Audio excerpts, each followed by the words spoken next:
ഒന്ന് നമ്മൾ വിചാരണ സ്വന്തമായൊന്ന് വിചാരണ ചെയ്യണം.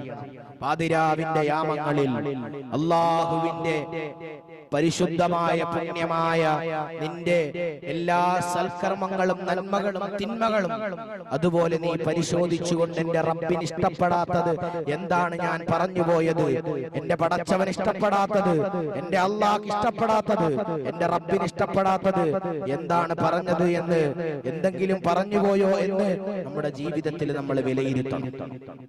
എന്നിട്ട് അല്ലാഹുവിലേക്ക് മടങ്ങണം, റബ്ബിലേക്ക് മടങ്ങണം നമ്മൾ.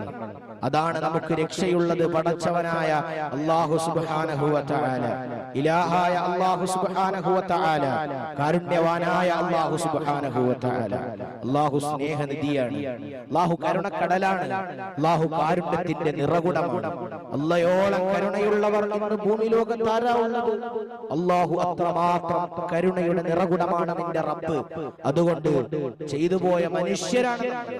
പാപങ്ങൾ എല്ലാവർക്കും സംഭവിച്ചു പോകാം, പക്ഷേ സാഹചര്യത്തിന്റെ സമ്മർദ്ദങ്ങൾ കൊണ്ട് പാപങ്ങൾ സംഭവിച്ചു പോകാം. പക്ഷേ ചെയ്തു പോയ പാപങ്ങളെ മനസ്സിലേക്ക് ഏറ്റിയിട്ട് സംഭവിച്ചു പോയല്ലോ റബ്ബേ എന്ന് പറഞ്ഞിട്ട് ഇന്ന് പൊട്ടിക്കരയാനുള്ള മനസ്സുണ്ടോ?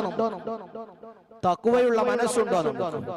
ഇഖ്ലാസ് കൽബിലേക്ക് ഇറങ്ങിയിട്ട് പരിശുദ്ധമായ നിന്റെ നിസ്കാരപ്പായയിലിരുന്നിട്ട് നിന്റെ റബ്ബിനോട് നീ കരഞ്ഞുകൊണ്ട് പൊട്ടിക്കരഞ്ഞുകൊണ്ട് ചെയ്തു പോയി റബ്ബേ എന്ന് ായയിലിരുന്നിട്ട് നിന്റെ റബ്ബിനോട് നീ കരഞ്ഞുകൊണ്ട് പൊട്ടിക്കരഞ്ഞുകൊണ്ട് ചെയ്തു പോയി റബ്ബേ എന്ന് മനമുരുകി ദുആ ചെയ്താൽ അല്ലാഹു നിന്റെ പാപങ്ങൾ പുറത്തു തരും.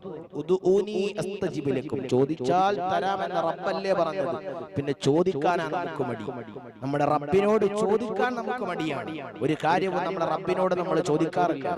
നമ്മൾ പല ആവശ്യങ്ങൾ വരുമ്പോൾ പലരോടും സമ്പത്തിന് ആവശ്യം വന്നാല്, ആഹാര സാധനത്തിന് ആവശ്യം വന്നാല്, എന്തെങ്കിലും ആവശ്യങ്ങൾ നേടാൻ പലരുടെ മുമ്പിലും നമ്മൾ മാറി മാറി കൈ നീട്ടുമ്പോൾ ഇതെല്ലാം കണ്ടുകൊണ്ട് നീ എന്നോട് ചോദിക്കും മനുഷ്യ, ഞാൻ തരാം എന്ന് പറഞ്ഞ് കാത്തിരിക്കുന്ന നിന്റെ യജമാനനായ നിന്റെ റബ്ബിന്റെ മുമ്പിൽ കൈ നീട്ടാൻ നിനക്ക് മനസ്സില്ല, നിനക്ക് മനസ്സ് വരുന്നില്ല.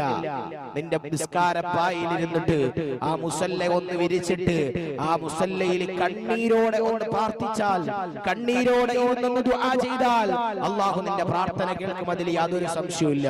അതുകൊണ്ട് തഖ്വയുള്ള മനുഷ്യരായി നമ്മൾ മാറണം, ഈമാനുള്ള മനുഷ്യരായി നമ്മൾ മാറണം.